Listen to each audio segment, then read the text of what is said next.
violence and other kind of violence.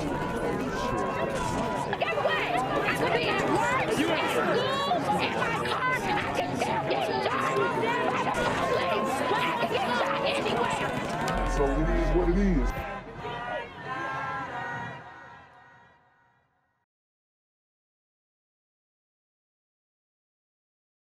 What's good, cyberspace? It's the Black Gen Z Mindset. Make sure you go ahead and like, comment, share, subscribe, and let's get into the video. On Eyewitness News today, the New Orleans City Council heard from victims of recent carjackings, and they first spoke out after Mayor Cantrell appeared on behalf of a juvenile carjacker at a recent court hearing. Rachel Hanley has more. Wiping away tears. I can hardly be alone anymore. 3 women described how their lives have changed. I could not leave the house for 2 weeks. Wow. And I'm telling you right now, Mayor Cantrell, she doesn't care. They classify this as glider tears. So, you know, the sisters there, they're looking down upon this, okay? They're like, oh, what are you crying about? But did you die? That's their attitude toward it, I'm telling you. Since they were carjacked late last year, There are many nights when I don't sleep and I can picture in my mind a gun barrel pointing at me. we introduced you to Madison Bergeron and Stephanie Udo last month. A 14-year-old boy was sentenced to probation for stealing their 2 cars plus a third. At the hearing, Mayor Cantrell served as one of his character witnesses. When the mayor showed up in the courtroom sitting next to my attacker's mother, I was robbed once again. Woo! And she don't care. She don't care. I'm telling you, like, y'all want to talk about prejudices? That's it right there. Cantrell defended her decision, saying the teen was part of a city program that helps at-risk youth get back on track. Wow. She claimed she supported the victims as much as she could. Was able to touch them and show them some level of not only concern, but a level of love. She's trying to rehabilitate these super gremlins on demon time. But what she doesn't understand is that they love this lifestyle and you're just enabling them. Well, I'm pretty sure she does understand it. She's just doing it because, oh, he black, I'm black. That's really what it come down to. And maybe her loyalties with the mama. But what is the mama doing? Why is your son out here carjacking? Like I said, sisters, come get your kids. She has shown myself, family, and everyone in the community where she wants to give support, and it is not to the entire community. For the first time today, we heard from the victim of the 3rd carjacking, Roxanne Davila. She's still haunted by the crime. He left my world forever changed, my outlook on life forever darkened. She echoed Bergeron and Udo, saying the mayor's response. And somebody tried to get in my comment section saying Madison was like a 5, bro. She tough, bro. She at least a 7. Saying the mayor's response to the controversy has felt inadequate. It's about showing equal compassion and empathy and support for the victims of a violent crime in the way that they need to be supported. And not the suspects. No, we need to stop taking these super gremlins on as charity cases and acting like they're finna get rehabilitated. Bruh, I'm telling you right now, it's not finna happen. Not in the way you think you are supporting them. Councilmember J.P. Morrell agreed. I do not understand why the mayor hasn't apologized to you yet. Because let's be very clear, the mayor has not apologized to the victims in that case for what you went through, what you felt. All 3 women emphasized the feelings are especially tough to deal with as they heal from the crimes themselves. They're left feeling like the guns they faced will, in some ways, never be lowered. The trauma of what happened stayed with me and probably will for the rest of my life. Rachel Handley, Eyewitness News. Some New Orleans carjacking victims expressed their outrage and their frustration today over Mayor Cantrell's support in court for a juvenile offender. As Natasha Robin reports, they say her actions made them feel victimized again, and that prompted members of the council to apologize on behalf of the city. I mean, how is she still mayor, though? Like, how are they allowing her to just do this. This is just immoral at this point. The carjacking victims told their stories today to the city council. They want their voices heard and they're demanding change. When the mayor showed up in the courtroom sitting next to my attacker's mother, I was robbed once again. The three women were carjacked at the hands of a 14-year-old. And during sentencing, Mayor LaToya Cantrell showed up in court to support the young criminal. The victims say they were hurt and outraged, unable to heal from the terrible crime. The women told the council the mayor's reaction to their story added to their pain. My feeling of empowerment was stripped because the woman who holds the city's power was on the side of the crime. Wow. So, I mean, you talk about female empowerment and, you know, being pro-girl, none of that. Pro-woman. This is what happens when the women get power. Hey, I'm telling you right now, even with the optics, a man could never do this. A man could never side with the suspect or the abuser or the defendant. Like, imagine if a girl got, you know, taken advantage of and then the man just like being a character witness for him, a male mayor. Like, I mean, he'd be crucified. Let me ask you something. How is a victim supposed to heal with that kind of knowledge? I feel like I'm in a boxing ring with the mayor and I'm repeatedly getting punched in the face. From all the coverage we've had on this, has she not learned anything? That the victims are hurt by her actions. We also heard from the third carjacking victim today for the first time, a teacher who told the council she will never forget the day last September when she had a rifle in her face and carjacked. She said she remembers being in the courtroom for sentencing after reading her impact statement when tears were streaming down her face. She says Mayor Cantrell passed and told her, "God bless you." She says she felt re-victimized all over again. After that, she proceeded to have a press conference on the 18th where she talked about herself and only herself and defended what she did instead of talking about what the victims might need. The victims say they deserve to be heard and they deserved an apology from the mayor. Council members listened and thanked them for having so much courage to speak out. I apologize on behalf of the city of New Orleans for what you went through in that moment. Because as citizens of the city, you're entitled to the respect of do no harm. I mean, and they've been victimized. Are they going to get reparations? Like, we got to start thinking about the impact that these leaders are having on people's lives and what legal implications this may, you know, bring up in the future. If elected officials cannot come in support of you, then just don't come. The victims cried as the council members spoke to them. The council agreed that changes must be made. Council members vowed to work on more services to support victims of crimes in the future. At City Hall, Natasha Robin, Fox 8, Local First. I'm here on the corner of MLK and Medgar Evers, and it's a very tranquil scene compared to just a couple hours ago where a drive-by shooting just took place. Excuse me, I'm getting live updates as we speak. I've just been updated to the amount of casualties from this drive-by shooting, and I'm getting reports that 2 people were actually declared deceased and 27 others were shot and injured but are in stable condition.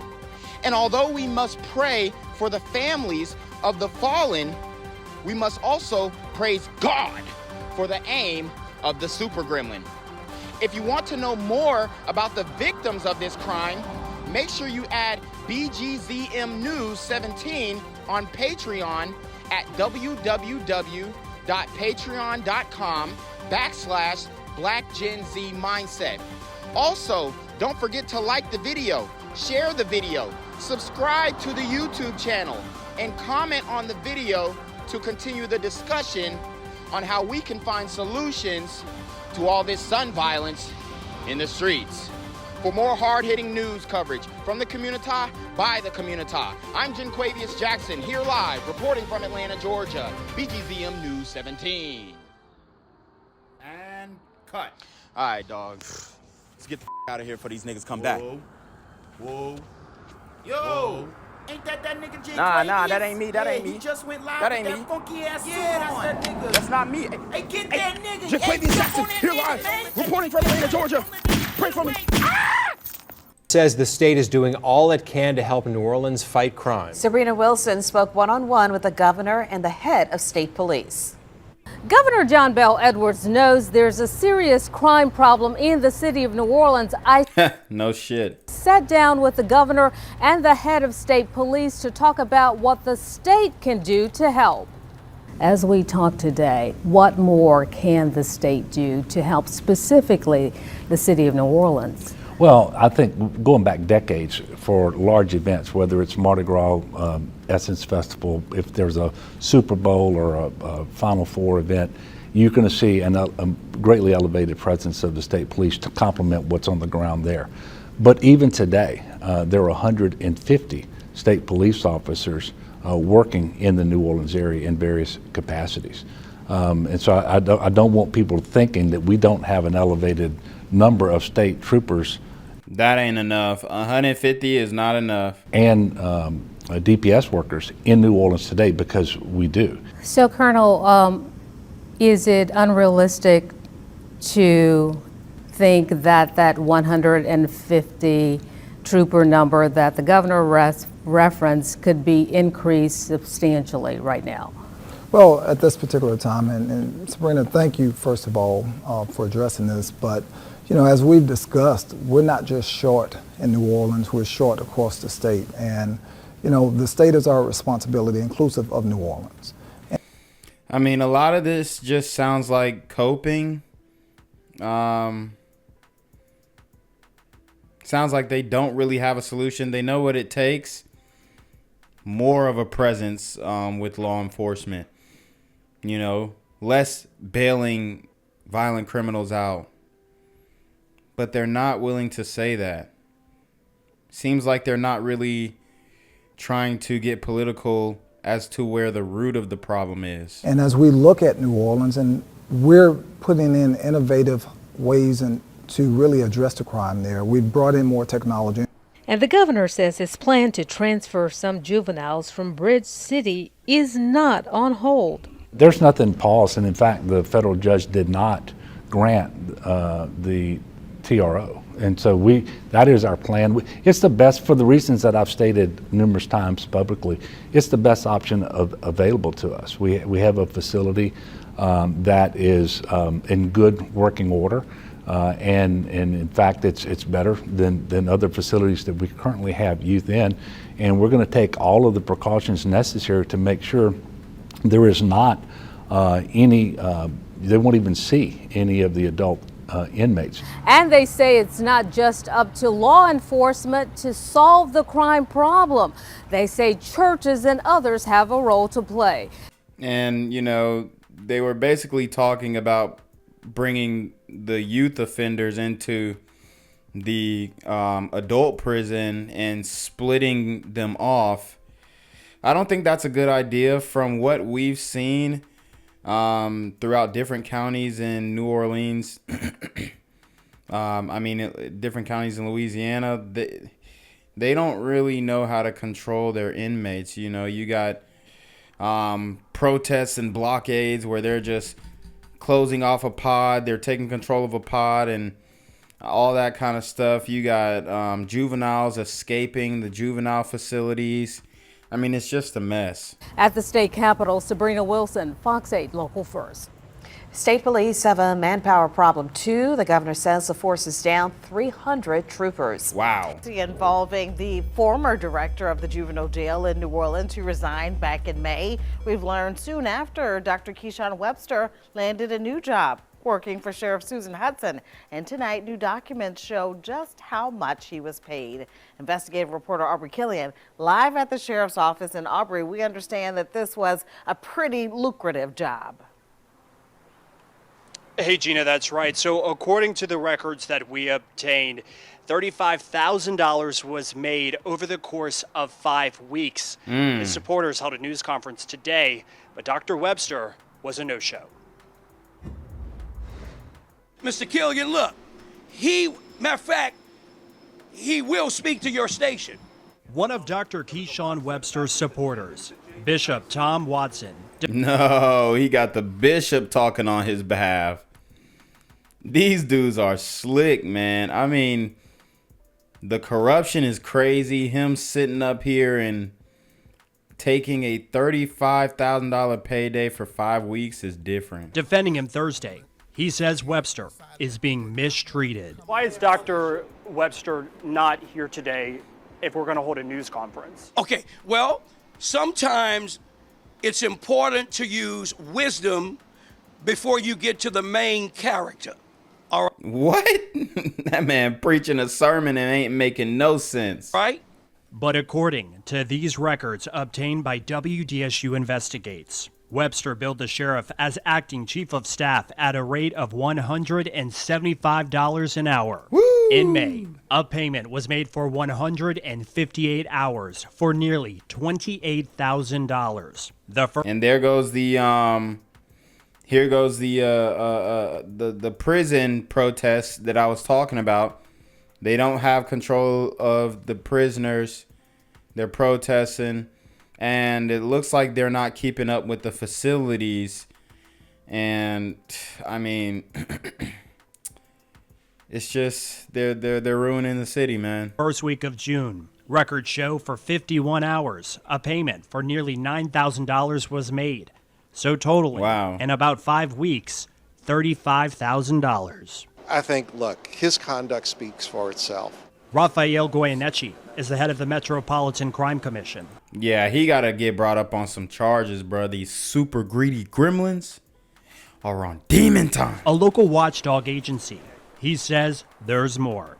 He says this letter, obtained by WDSU Investigates, was drafted in January by the mayor's office, requesting his termination, but it appears it never got to him.